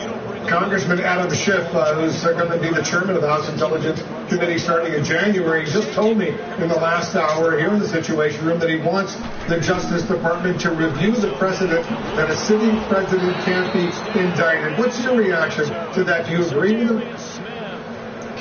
Well, I think that no one's above the law. And at the end of the day, how far would you allow a president of the United States, whether it be this one or any other, to commit serious violations of the law and continue to stay in office simply because they're the president? If that was the case, then Richard Nixon would have stayed in the White House, and the list goes on in history. So I think that the department has to consider at what point are there serious enough violations of the law that even the president must ultimately come forth and have to respond to it in a court of law. Senator Menendez, before I let you go, I want to turn to Saudi Arabia. You and some of your fellow senators, you voted to advance this resolution that would end U.S. involvement in the war in Yemen. But earlier today, the House of Representatives took action that will make it easier for House Republicans to block the resolution. If it fails, what's your next step? Well, first of all, I think we're going to get a strong vote out of the Senate. The vote to proceed to this legislation was 60 votes, a bipartisan vote. I think a clear repudiation of the administration's embrace of Saudi Arabia as it relates to Yemen and beyond that. And if we cannot, we'll pass it in the Senate, I'm convinced. If it cannot pass in the House, we'll go right back to this at the beginning of the next Congress. And I hope to do something even more significant, because while this resolution is important about not having U.S. involvement in Yemen, the way that we stop the war in Yemen and that there is a consequence for the Crown Prince, for the Khashoggi killing, is with the legislation that I have with Senator Graham, Senator Young, and others on a bipartisan basis, the Saudi Arabia Accountability in Yemen Act. Strong sanctions, actions against Global Magnitsky, against those who were involved in the Khashoggi killing, stopping those who are trying to stop humanitarian aid to Yemen, stopping those who are giving aid to the Houthis, driving to a political solution in Yemen, and suspending arms sales to Saudi Arabia. That has real teeth, and it's a bipartisan piece of legislation. We're building even greater support for it. We intend to move that early next year. Before they finally turned around and handed it off on the last play. And now they're looking for the big boys to get him in the end zone. Couldn't do it there. It'll be interesting. All right, today I was fortunate enough to witness the bravery, the courage, the might of the U.S. military firsthand as I traveled with our First Lady, Melania Trump, to Joint Base Anacostia and Joint Base Langley, and then to the awe-inspiring aircraft carrier, the USS George H.W. Bush, where I had the opportunity to sit down with our First Lady. Take a look. Stay true to myself. We use that term a lot. I want you to expand on that. What does that mean, considering, and I'll ask you about your roots a little bit, but that stuck out to me. I do what I think is right. I know I will get the criticism from the public or from the media, but I will do what is right and what I feel is right for the country and for the people. And that's what I say. I want to stay true to myself and listen myself and what to do and what is right, what is wrong, and live meaningful life every day. We're going to have that full interview in just a few minutes, along with our highlights of an incredible trip. What do you see these planes landing and taking off? It's unbelievable. First, we do have updates on the Mueller partisan witch hunt. Today, Michael Cohen, he was sentenced to 3 years in prison after he pled guilty to tax evasion, making false statements on a bank loan application, lying to Congress about building a building project that never even got off the ground, and a questionable campaign finance violation. Notice something missing? No Trump-Russia collusion. None. Again, it's also important to note, Michael Cohen does not have a cooperation agreement with federal prosecutors. And meanwhile, tonight, another top target of this Mueller witch hunt, Lieutenant General Michael Flynn, is asking a federal judge for leniency and no jail time. He pleaded guilty to lying to investigators, but only after legal bills wrecked his family finances, forced this man, 33-year veteran, 5 years of combat, to have to sell his home, and probably was most likely threatening punitive action against his son and his business partner. He fell on the sword like probably 99% of fathers would do. And tonight we are learning some disgusting new details surrounding how Lieutenant General Michael Flynn was treated by top federal officials. Now, according to Flynn's sentencing request, then Deputy FBI Director Andrew McCabe pressured then National Security Advisor Flynn not to have a lawyer present during a seemingly relaxed, casual meeting with the FBI, the one that they said he lied at, except nobody believed he lied. Flynn agreed to sit down without attorneys present and was then subsequently charged with lying during that very meeting. Now, keep in mind, Andrew McCabe was ultimately fired from the FBI for him lying to the Bureau, and he is currently facing no charges. According to FoxNews.com, Flynn's filing also seemingly demonstrates that the FBI took a significantly more aggressive tack in handling the Flynn interview than it did during other similar matters. For example, quote, no one interviewed during the FBI's Flynn email investigation was hit with false statement charges. The investigators believe those witnesses were untruthful. Big difference. And so we now know that it's called a two-tier justice system. And by the way, this might be part of the worst part of Flynn's political persecution. The agents interviewing Flynn, they never thought he lied. That is such a miscarriage of justice and an abuse of power corruption scandal, one of the biggest in American history, as we've been telling you. And of course, you're not likely to hear about any of this on any other media, especially over at Conspiracy TV, MSNBC, especially not on the Liberal Morning Joe show, where the hosts literally spend hours every single day trying to outdo themselves, trading insults about Donald Trump and the Trump family and anybody associated with Trump. Now, it's a pretty sad and scary way to start your morning, but today, co-host Mika Brzezinski went too far. He used this pretty disgusting slur just before 9 a.m. Take a look. I understand that Donald Trump doesn't care. Hyman makes a good point. He doesn't care. But why doesn't Mike Pompeo care right now? Are the pathetic deflections that we just heard when he appeared on Fox and Friends, is that a patriot speaking? Or a wannabe dictator's buttboy? I'm dead serious. I'm asking, are these the words of a patriot? Wow. Questioning his patriotism? Unbelievable. Over the top. And then following the show on the other part of the issue, and she issued an apology on Twitter about her language. Some bad choice of words. I should have said water boy, like for football teams or something like that. Yeah, Mika, pretty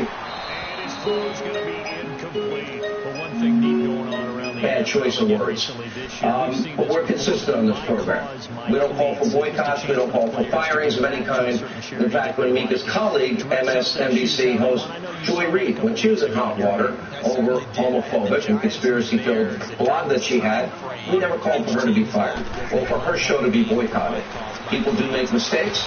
People are not perfect. And I think we're all human, and I don't believe anybody's career, in my honest opinion, should be ruined over a stupid mistake. And by the way, she's no fan of mine, and neither is Liberal Joe. And I doubt they would do this for any opinion host here at Fox News. But it's sad to see Trump derangement syndrome claim yet another victim. And of course, there were many warning signs as the anti-Trump vitriol got worse and worse and worse. Let's take a look. It is clear the president is stunningly ignorant. Probably the most ignorant president we will ever have. He's ignorant, he's warped, he's obsessed with money and sex, and he finds his power through those two things. He will be forever remembered as the president who traumatized little children. That's his brand now.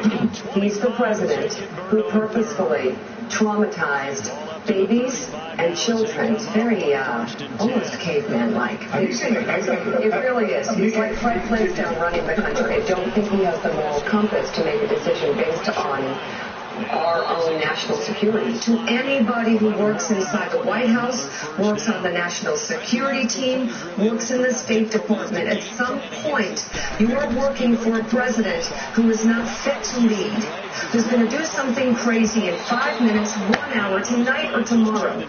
Like, what more do you need to hear from him to start thinking 25th Amendment or something else?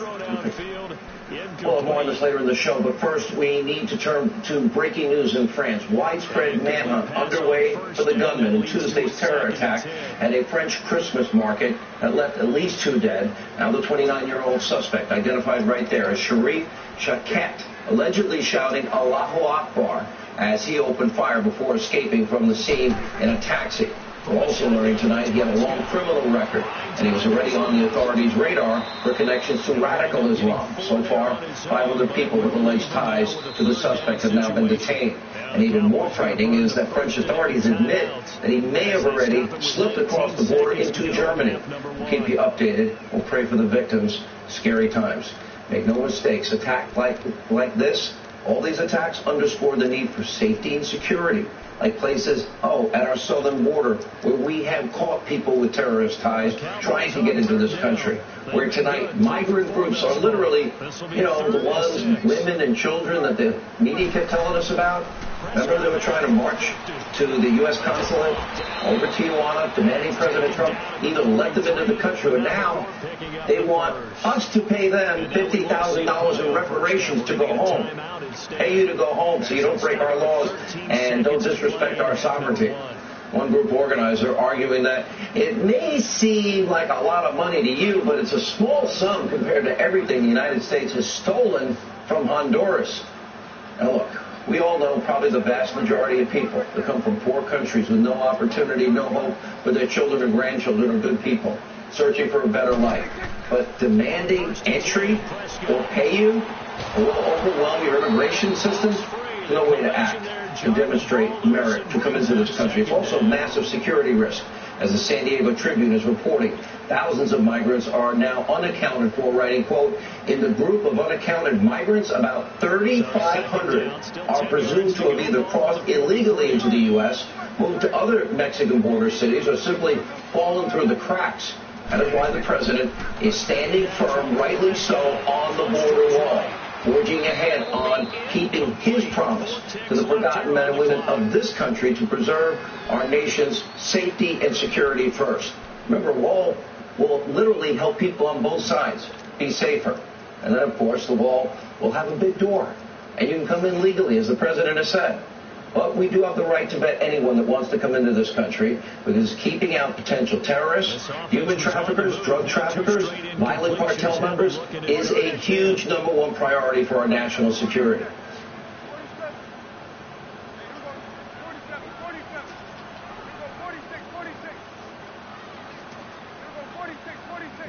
Incredible locations with first-class amenities.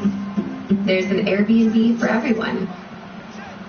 Good evening and welcome to Tucker Carlson Tonight. Here's a not-so-theoretical question.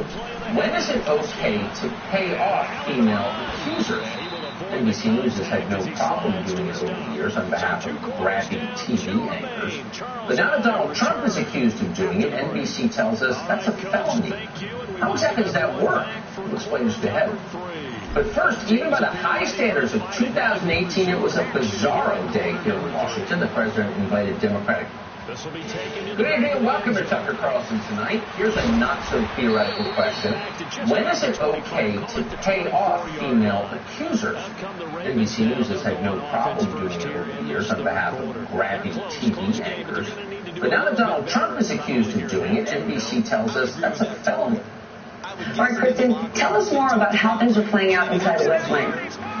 Well, Steph, we were all bracing for a tweet storm from the president, and guess what? We got one. President Trump up and tweeting today on defense. Let me read you the key parts of these tweets, Steph, because they underscore the point that you are making, which is that President Trump is arguing this is all the work of his former attorney, has nothing to do with it. In his first tweet, he says, I never directed Michael Cohen to break the law. He was a lawyer, and he is supposed to know the law. It is called advice of counsel, and a lawyer has great liability if a mistake is made. That is why they get paid. Despite that many campaign finance lawyers have strongly stated that I did nothing wrong with respect to campaign finance laws, if they even applied, because this was not campaign finance. Cohen was guilty on many charges unrelated to me, but he pled 2 campaign charges which were not criminal and which he probably was not guilty even on a civil basis. He ends by saying, as a lawyer, Michael has great liability to me. By the way, Steph, sounds like those tweets may have had some legal help themselves. They are very carefully written, that's for sure. But this comes as we have been reporting, Steph, that despite the president saying publicly he's not concerned about impeachment, he's telling some friends and his allies that he is, in fact, concerned about it, in part because he's seen some establishment Republicans start to get a little shaky. Think about what Marco Rubio said over the weekend when he said that, look, no one is above the law. So that has the president and his allies concerned. And add to that, this is from our reporting, Steph, the president has yet to acquire a team to combat the expected influx of congressional investigations and continued fallout from multiple federal investigations of his associates. He has been calling around to his friends outside the White House and allies on Capitol Hill to vet and to get the input. On Wednesday, the president wasn't in the Oval Office until noon, Steph. So there is a clear sense that the president is getting increasingly concerned about these investigations, which continue to swirl around him. We did reach out to the White House about all of this, and they declined to comment overnight, Steph. Hey there, I'm Chris Hayes from MSNBC. Thanks for watching MSNBC on YouTube. If you want to keep up to date with the videos we're putting out, you can click subscribe just below me, or click over at this list to see lots of other great videos. Will take over the football with a 1st and 10. The Cowboys offense now, they head out for their first possession of the second half. They were able to get the ball back here, didn't surrender any points. Now they'll look to add to that lead. Right out on the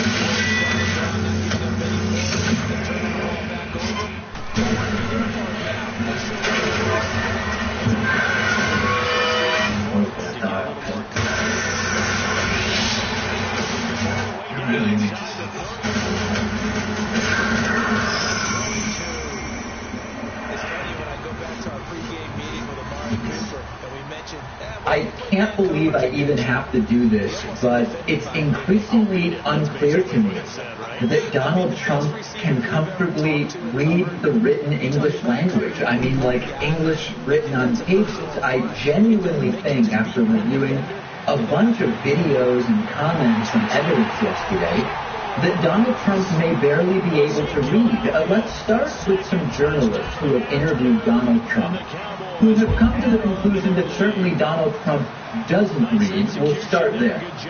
There was one point when I asked him how he was preparing to possibly be president. Are you reading the great presidential biographies, for example?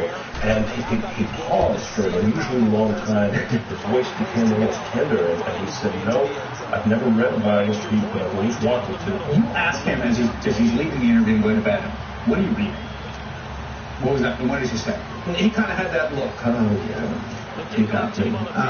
And then he tried to answer, and he said he's reading this book that Ed Klein wrote, A Hatchet Job on Hillary Clinton, which I'm sure he's not reading. Then there was a book about Nixon, which he couldn't remember exactly. Right. So Trump has said many times on the campaign trail that one of the main reasons he'd be a good president was because of the stuff that he wrote about his life in Art of the Deal, but of course we know he didn't actually write it. And one of the most notable things to come from an interview with the guy who actually wrote Art of the Deal, Tony Schwartz, is that he realized that not only did Trump have essentially no attention span whatsoever, which connects to his concerning level of TV watching that we've heard about over the last week or so, but also that he would be shocked to learn that Trump had read a single book cover to cover in his entire adult life. Again, this is a quote from an interview with Tony Schwartz, where he said, that's why he so prefers TV as his first news source. Information comes in easily digestible sound bites. I seriously doubt that Trump has ever read a book straight through in his adult life. He also said that during the entire 18 months that he was writing the book of Trump and observing Trump, he never once even saw a book on Donald Trump's desk or anywhere on his in his office or in his apartment. So, fine, Donald Trump doesn't read, but can he read is really the question. Let's now put this together with that report from last week from Axios.com about the total disarray that the Trump administration is in. And one of the main disturbing aspects of the early days of the Trump administration, according to insiders at the Trump White House, is that Donald Trump seems fixated on watching TV and cannot focus on nor read any of the reports or briefings or white papers or anything. His advisors have even said he doesn't even really surf the web or use a computer. He'll scroll through Twitter on his phone and dictate tweets to people in the other room. That's yet another layer to this thing, that Donald Trump may not only have trouble reading, but also have trouble writing. And we talked about before, and Trump has even tweeted about this himself. I dictate my tweets to my executive assistant, and she posts them. Quote, time is money. Source, The Art of the Deal. Of course, the phrase time is money didn't even come from The Art of the Deal. And again, this further continues to call into question both Donald Trump's reading and writing skills. His advisors have now also said Trump avoids reading any report or briefing that he finds to be too lengthy, and he will often just glance at the first page without even making it evident whether he understands what's on the page. It continues. Listen to this strange conversation that Mark Fisher has with Donald Trump. So I pressed a little harder and I said, how are you preparing? How will you make decisions as president? And he said, well, I'm not going to be reading any big reports or anything like that. And he told me the story of how a guy from Wall Street came to him, wanted him to make a deal in China, and said there was an innovative kind of finance that Trump considered. And so Trump said, well, I don't know anything about that. The guy said, no problem, we've done some research, I have a report, I'll send it to you today. And Trump said, don't send me any blanking reports. And said, because I won't read them. And here is Trump telling Chuck Todd that he gets his foreign policy advice from TV. Odd place for a presidential candidate to be getting foreign policy advice. Well, I watch the shows. I mean, I really see a lot of great, when you watch your show and all the other shows, and you have the generals, and you have certain people.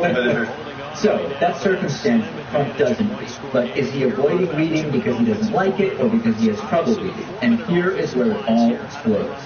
I recently saw this interview I'm about to play for you on the Opie with Jim Norton radio show with Saturday Night Live's Pete Davidson. And Pete Davidson described that when Trump was...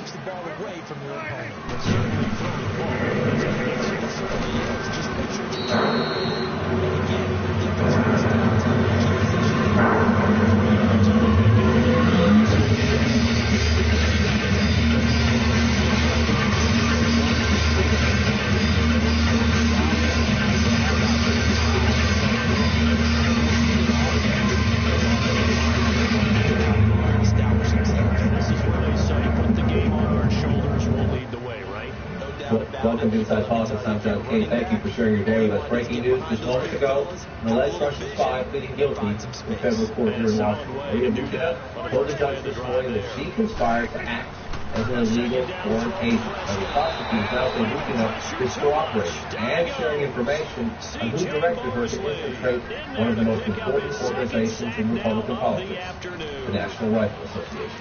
Senior Jessica Snyder live outside the courthouse in Washington.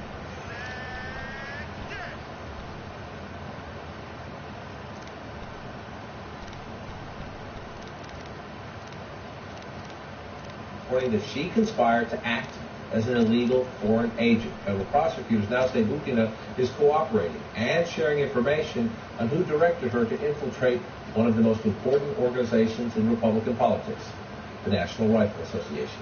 CNN Jessica Snyder live outside the courthouse in Washington. They'll need a big play here. Will Dak and the Cowboys after the sack. It's 3rd and long.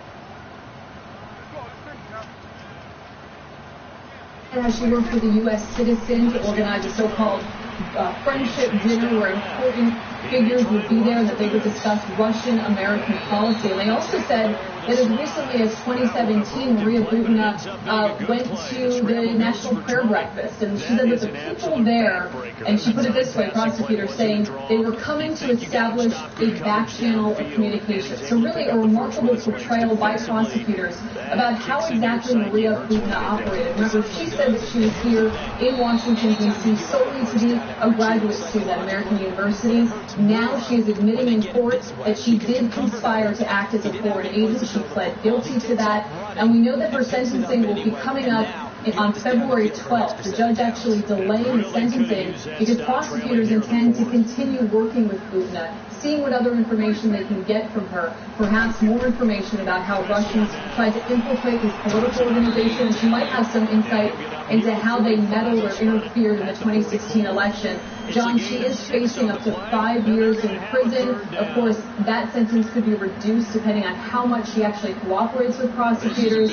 And after that, after she is sentenced and faces that prison time, she ultimately will be deported, likely, to Russia. John?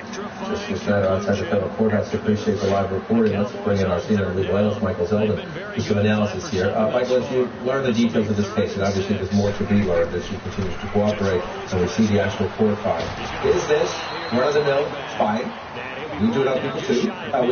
The United States has people who try to infiltrate organizations in other countries around the seas, overseas. Let's not be naive. Or in the context of the Russian effort to play the Trump campaign, to infiltrate the Trump campaign, to test cyber-wise whether they can infiltrate election systems. And you have a young woman here trying to essentially build relationships within a major political organization, the NRA and other conservative groups. Put it into context. So it's a little of both. Remember we had that television series, The Americans, which was Russians who came here and assumed U.S. identities for the purpose of being foreign agents. We saw the Tom Hanks movie on the British. She had a little of that. But I think in the broader context, we have to see her as part of a multi-pronged effort by the Russians to infiltrate 2016. You had part one, the social media efforts through Facebook and Twitter and the like. What if advancing their degree helps advance public health? At Chamberlain, we're empowering today's public health professionals to create healthier communities tomorrow. Chamberlain University, what if we made a difference together? The hacking, which was a direct effort to steal information and then distribute it through WikiLeaks. Now you see the third part, which is another element of this, which is direct contact with American politicians. We saw it with Jared Kushner, with his back channel, the Russian ambassador. We see it with Don Jr. at the Trump Tower. Now we see it with Butina and the NRA and direct politicians. And the last thing will be, which will be fleshed out, will be financing of the transition. So you've got these four legs of a stool. This is just one part of that broader context. It's a fascinating piece. As we learn more about it, there's any more to get more from the courtroom. In a related subject, fresh tweets from the president today, same investigation, laying down a new legal marker. Why should I be held responsible, the president says, if my lawyer gives me bad advice? Quote, I never directed Michael Cohen to break the law, the president tweeted this morning. The president says Michael Cohen, his longtime lawyer, should have known better. If he knew something was illegal, Cohen, the president says, should have told candidate Trump, stop. That is why they get paid. Quote from the president there. A judge sentenced Cohen yesterday to serve 3 years in prison. And one of the crimes is what prosecutors painted as a wide-ranging conspiracy to funnel hush money payments through shell corporations with the cooperation of a tabloid. A judge, prosecutors Cohen, and now American Media, the parent company of the National Enquirer, all say this scheme was directed by a man identified in court papers as individual one. That would be the president of the United States. With me to share the reporting and their insights. CNN's Caitlin Collins. Harry Bacon at 538. Howard Diversion with the Washington Post. Michael Zeldin stays with us. If you read these tweets this morning, and this is part of your job, sadly, for better or worse, part of all of our jobs, this was not normal Trump tone.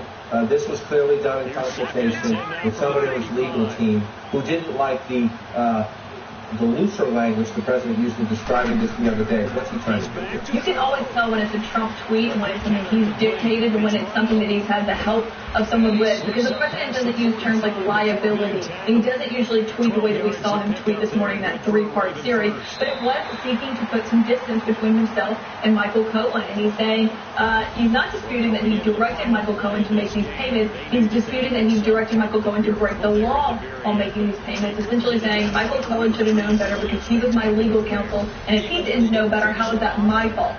This is not what President Trump said before when he denied on camera on Air Force One making these payments or knowing about these payments in the first place. He said he didn't know about the Stormy Daniels payment, that they would have to ask Michael Cohen about it, and then not only with that, him saying on camera he knew about the Stormy Daniels, or him saying he didn't know about it, and now he's saying he did, he's also in an audio recording with Michael Cohen discussing the other payment, the payment to Kara McDougal, $150,000 to her to keep her quiet as well. So we're seeing the president's story continue to change from, I didn't know about these payments, well, I did know about these payments, They didn't break campaign finance violations. Well, if they did, it was Michael Cohen's fault and not mine. Not my fault. He's the CEO of the operation. He's now the CEO of the country. And it's not his fault. It's Michael Cohen's fault. It's Paul Manafort's fault. It's Rick Gates' fault. It's Michael Flynn's fault. It's never his fault. That's a recurring theme here. To that point, let's listen to a bit of that audio. This is Michael Cohen. One of the president's arguments, and Rudy Giuliani made this clearly yesterday, is that Michael Cohen wasn't so loyal. He was secretly recording the president. They have a point there, but the recordings are important. And I've spoken to Alan Weisselberg about how to set the whole thing up with the funding. Yes. And it's all discussion. Alan Weisselberg is the CFO of the Trump Organization, who is now apparently cooperating with the Southern District of New York as well. So you have Michael Cohen's testimony. You have Mr. Weisselberg's testimony, the guy who knows the numbers, knows the books. Now you have American media. David Pecker, the president's longtime friend, who runs the National Enquirer, the Southern District of New York, releasing this just after Michael Cohen's sentencing yesterday. AMI made a payment in the amount of $150,000. We just heard about it on the tape there. In cooperation, consultation, in concert with, and at the request and suggestion of one or more members or agents of a candidate's 2016 presidential campaign to ensure that a woman did not publicize damaging allegations about that candidate before the 2016 presidential